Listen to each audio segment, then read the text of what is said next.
पूजनीय संत समाज, धर्म प्रेमी सज्जनों, भक्तिमती देवियों,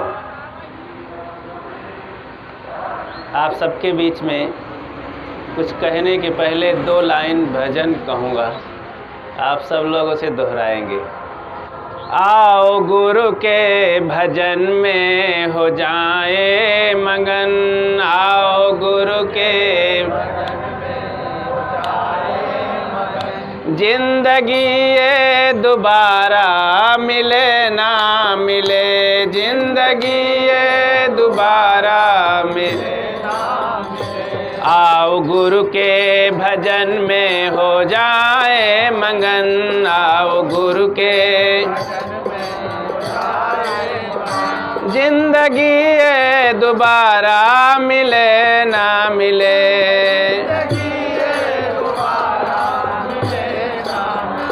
गिरती श्वासों को प्यारे न खोना कभी, गिरती श्वासों को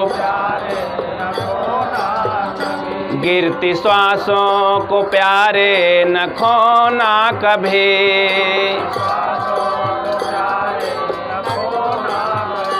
रस न फिर से दोबारा हिले ना हिले, रस न फिर से दोबारा हिले ना।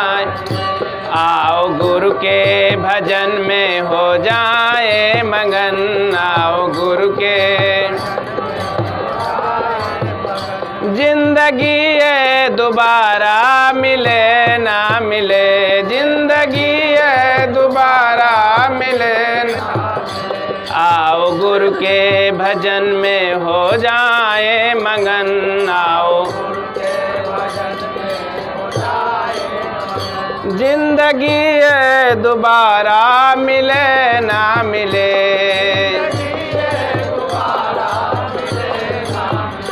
देखना ये बगीचा न बर्बाद हो, देखना ये बगीचा न बर्बाद हो। कितनी मेहनत से माली बनाया इसे, कितनी मेहनत से माली बनाया इसे। ऐसी माला बना लो न टूटे कभी, ऐसी माला बना लो न टूटे कभी। फूल फिर से दोबारा खिले ना खिले, फूल फिर से दोबारा खिले। आओ गुरु के भजन में हो जाए मगन, आओ जिंदगी ये दोबारा मिले ना मिले, जिंदगी ये। आओ प्रभु के भजन में हो जाए मगन, आओ। बोलिए सद्गुरु देव की। आप सबसे मिलकर के बड़ा मन में आनंद आया, काफ़ी दिनों के बाद आना हुआ। कबीर साहब यही चाहते थे कि मनुष्य अपने को जाने, इंसानियत को जाने तो ज़्यादा सुखी रहेगा। और दौड़ दौड़ करके संसार में कहीं कुछ मिलता है। दौड़त दौड़त दौड़िया जहाँ तक मन की दौड़, दौड़ थका मन थिर भया वस्तु ठौर की ठौर। कितना दौड़ेंगे आखिर? अनादिकाल से दौड़ते दौड़ते अभी कहाँ पहुँचे हैं, कुछ पता है? आज भी अपने को देखें, कोई मंजिल मिली है? कोई ठौर ठिकाना नहीं है, बेठौर में दौड़ रहे हैं। इसीलिए सद्गुरु कहते हैं, बंदे कर ले आप निवेरा, आप जियत लखु आप ठौर करू, मोए कहाँ घर तेरा। जीते जी कुछ ठौर ढूंढो, ठौर बनाओ, ठौर की तलाश करो।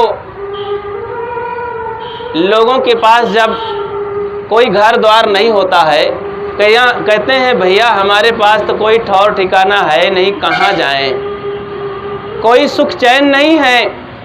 जब किसी प्रकार मेहनत करके एक छोटा सा बना लेता है जगह, झोपड़ी, मकान, कोई रूम कमरा बनाता है तो दिखाता है ये मेरा है, इसी में मैं रहता हूँ, बड़ा आनंद से रहता हूँ भैया, है तो छोटा ही लेकिन बहुत सुख चैन है।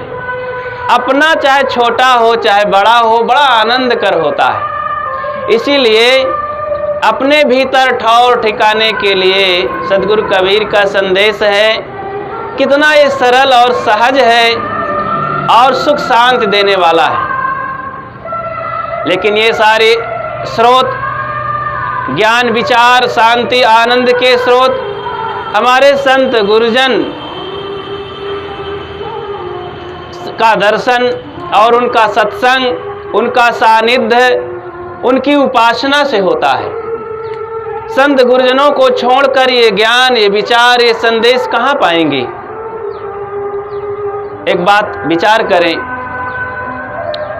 100 बात की एक बात है, दर्द है और दवाई है, इसके बीच में किसी की जरूरत महसूस होती है कि नहीं?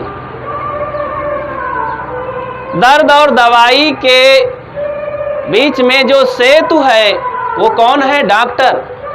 डॉक्टर को सबको जरूरत पड़ती है, डॉक्टर के बिना कोई दवाई खाते नहीं, ना खरीदते हैं। और न्याय और अन्याय के बीच में किसी की जरूरत होती है? न्यायाधीश वकील की जरूरत होती है। शिक्षा और विद्यार्थी शिक्षक की जरूरत होती है इसमें। ऐसे ही समस्या है, दुख है, विकार है और दूसरी तरफ समाधान है।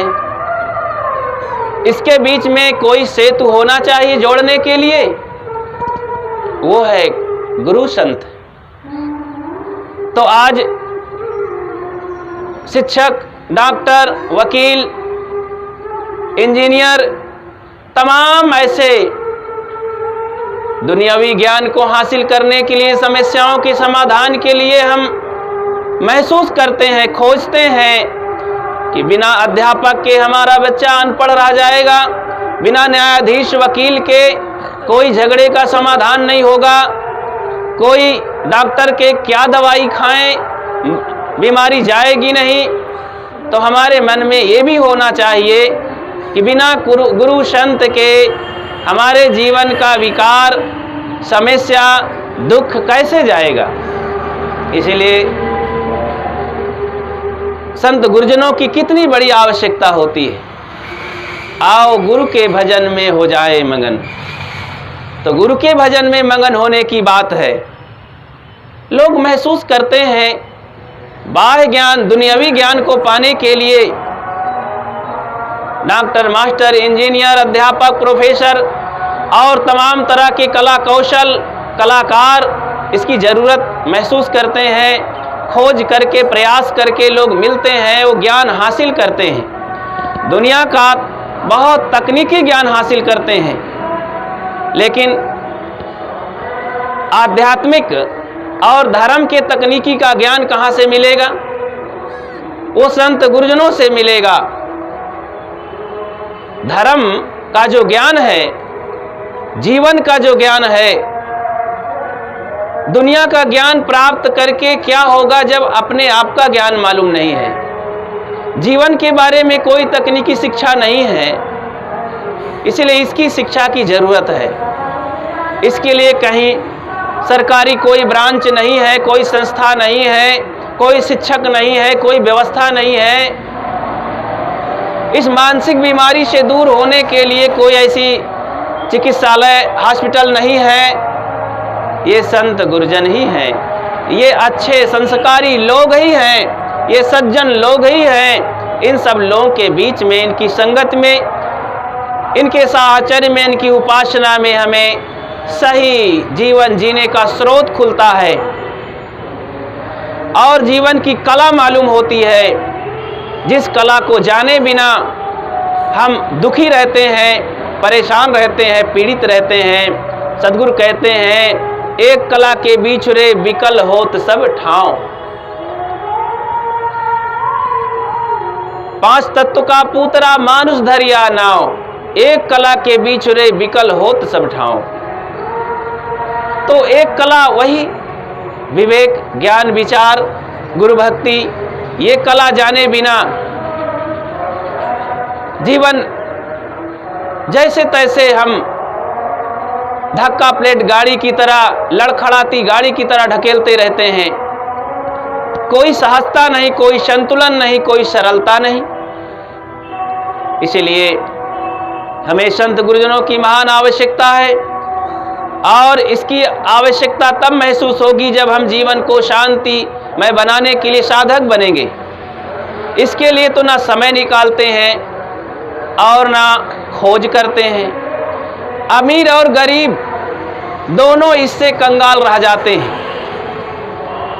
कितना भी सच्चे ढंग से अमीर गरीब दोनों अपनी बात को कहते हो, महाराज हम इतना व्यस्त रहते हैं कि समय निकाल नहीं पाते, भजन नहीं कर पाते, ध्यान चिंतन नहीं कर पाते, संयम सदाचार नहीं कर पाते।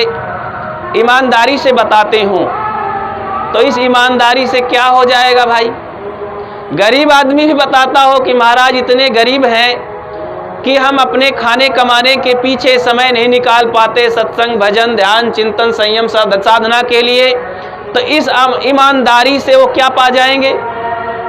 क्या शांति मुक्ति पा जाएंगे। जैसे एक उदाहरण सुनाएं।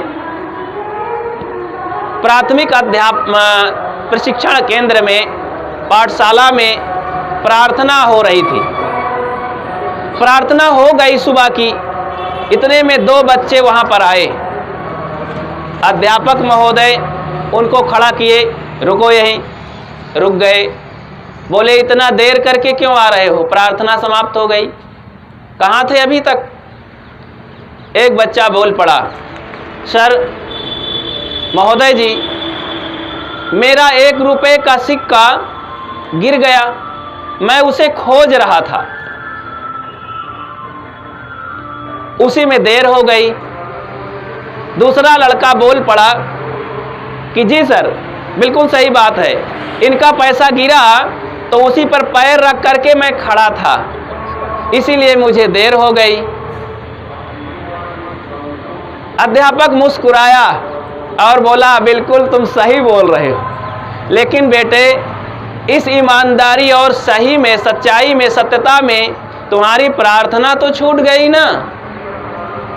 दिन भर के लिए जो आप प्रार्थना कर रहे थे कि हे प्रभु मुझे विद्या दीजिए, मैं अच्छा जीवन जी सकूं, मैं जीवन में सफल हो सकूं पढ़ लिख करके, वो प्रार्थना तो तुम्हारी छूट गई।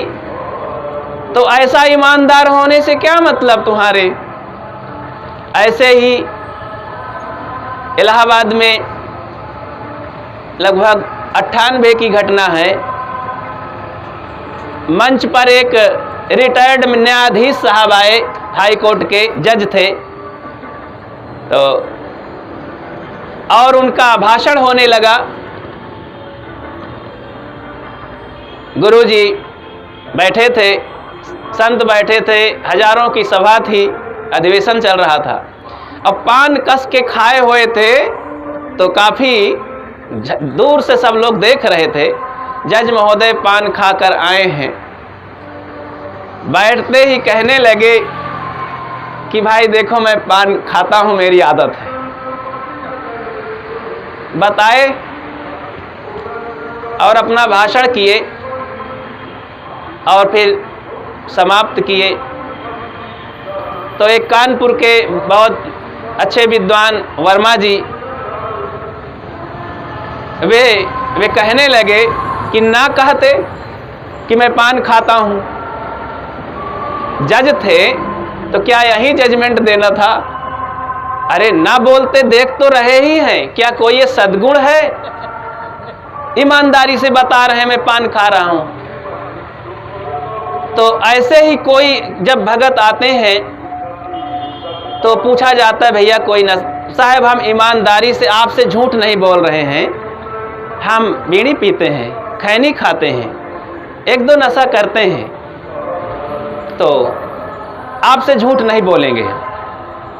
अरे भाई झूठ नहीं बोलते हो, सही है तो छोड़ने का संकल्प करो ना, ऐसे क्या फायदा है तुम्हारा? नहीं छोड़ोगे तो क्या मतलब? तो ऐसी सच्चाई पूर्वक जीवन जीने से क्या फायदा?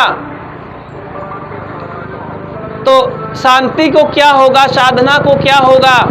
ऐसा आदमी ईमानदार होते हुए अपने शांति और कल्याण से, सद्गुण से तो वंचित ही रह जाएगा।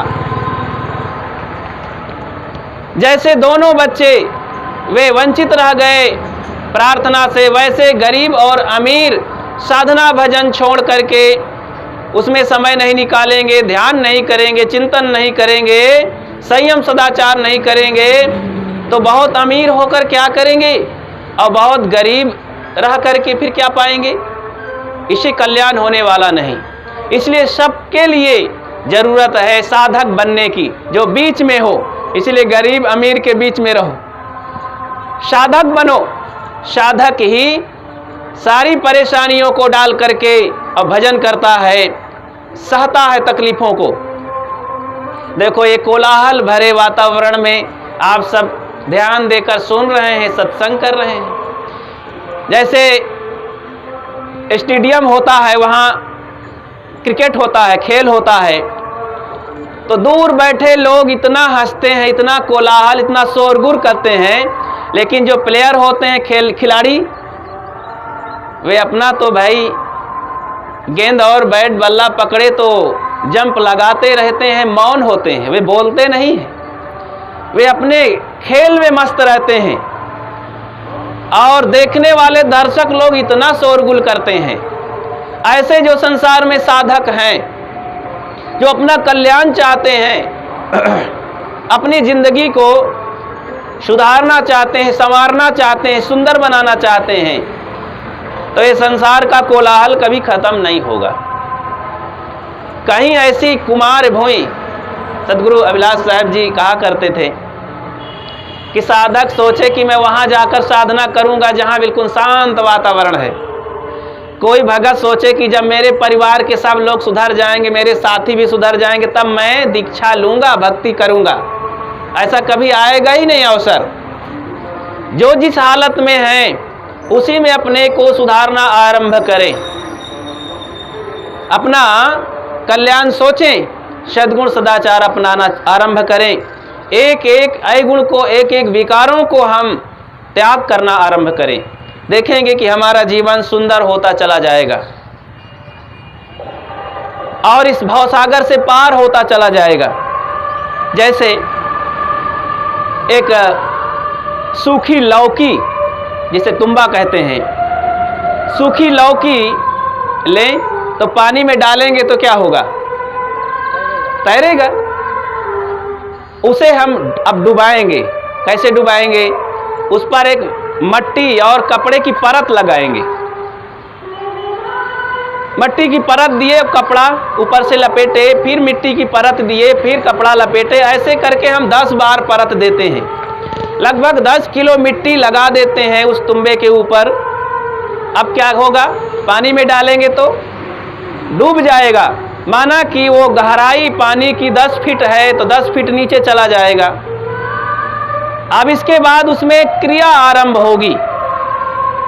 पानी और कपड़ा और मिट्टी घुलेगी, नीचे जाएगी, कपड़े की परत हटेगी, एक परत निकल जाने पर 1 फीट तो आ ही जाएगा और दूसरी परत में फिर काम आरंभ हो जाएगा।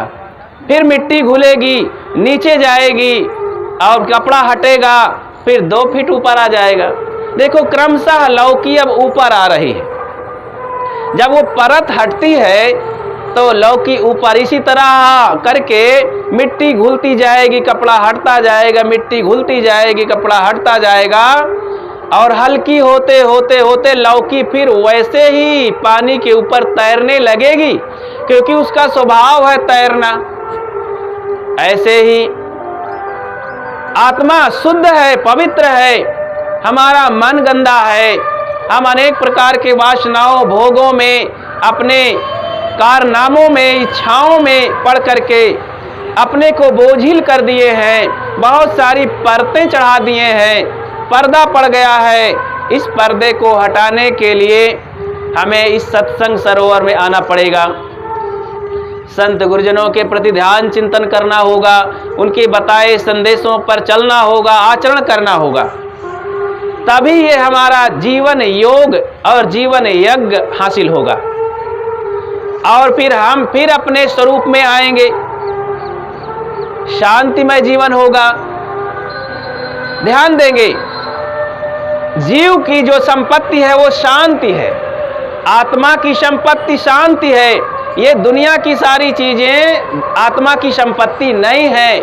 ये दुनिया की चीजें, ये शरीर जब तक है शरीर तक रहता है। अब हम शांति के लिए कोई व्यवस्था नहीं करते हैं, शांति के लिए कोई लालच ही नहीं करते हैं, सब जगह लालच करते हैं। जो सबसे प्यारी चीज है, आत्मा की चीज है, उसके लिए हम कोई व्यवस्था नहीं करते हैं। हमें शांति चाहिए, ये पूर्ण शब्द नहीं है। अगर हम प्रार्थना करते हैं अपने भगवान मालिक से कि हे परमात्मा हमें शांति चाहिए, तो ये अधूरा शब्द है। बल्कि ऐसा कहें कि हमें शांति से रहना चाहिए। हम सब लोग शांति से रहें, जहाँ हैं शांति की व्यवस्था करें, अच्छे कर्मों को जीवन में लाएं, आचरण करें। क्योंकि भक्ति ज्ञान कर्म ये तीन चीजें हैं, भक्ति योग, कर्म योग, ज्ञान योग। ये तीन योग हैं, लेकिन ये बिखर जाएंगे तो कोई योग नहीं बनेगा। अगर ये तीनों का संतुलन है तो ये एक योग बन जाता है। अरे हम भक्ति करना चाहते हैं तो संत गुरुजनों के लिए यहाँ पर भक्ति कर रहे हैं, तो भक्ति हमारी तभी सफल है जब भक्ति करने का हमें भाव हो, भक्ति करने का ज्ञान हो और इसको आचरण में लाएं, आचरण करें तो हमारा भक्ति योग सिद्ध हो जाएगा, ये जीवन योग होगा। इसलिए हम शांत से रहना सीखें। जीवन के लिए हमें महापुरुषों के बताए मार्ग पर ध्यान देना होगा। अनादिकाल के जगत में अनेक प्रकार के यहाँ साधक संत गुरुजन हुए हैं, भक्त हुए हैं, अच्छा से अच्छा जीवन जी करके अपने जीवन में रहते रहते शांति, मुक्ति और स्वर्ग प्राप्त करके गए हैं। तो हमें उनके बताए पथ पर, उनके अनुभव पथ पर हमें भी अनुभव करना है, हमें भी जीना है। तो इससे हमारा भी जीवन सफल होगा, सार्थक होगा। ऐसा हम करते चले। महाराज कृष्ण का संदेश है कि हम अनेक कठिनाइयों में हंसना सीखें, विपत्तियों में धैर्य सीखें, मुस्कुराना सीखें और निस्वार्थ भाव से काम करते हुए निष्काम रहें, कोई कामना ना रखें। सद्गुरु संत हमें बताते ही हैं, जीवन को शांतिमय सुखमय बनाएं। ये संसार वीराना है, मेरा नहीं है, इसमें उलझना मत। इसलिए ध्यान साधना की जरूरत है। ये ध्यान साधना, सत्संग और मनोनिग्रह क्या चीज है? इससे हमें एनर्जी मिलती है। आप टार्च का उपयोग करते ही हैं, जब कभी कभी नहीं उपयोग करना होता तो उसका नियम है कि एक सेल को उलट दिया जाता है, तो किसी विघ्न बाधा में भी वो जलती नहीं, सेल में अपना पावर बनाए रहता है। और फिर जब जलाना हो तो फिर सीधा कर लिया जाए। ऐसे ही हम ध्यान जब करते हैं तो संसार से अपने को अंतर्मुख कर लेते हैं। अपने सेल को जब बाहर हम फेंक रहे हैं अपने इस मन रूपी सेल से, चित्त रूपी सेल से संसार को देख रहे हैं, समझ रहे हैं, काम कर रहे हैं, व्यवहार कर रहे हैं, तो हमारी एनर्जी खर्च हो रही है।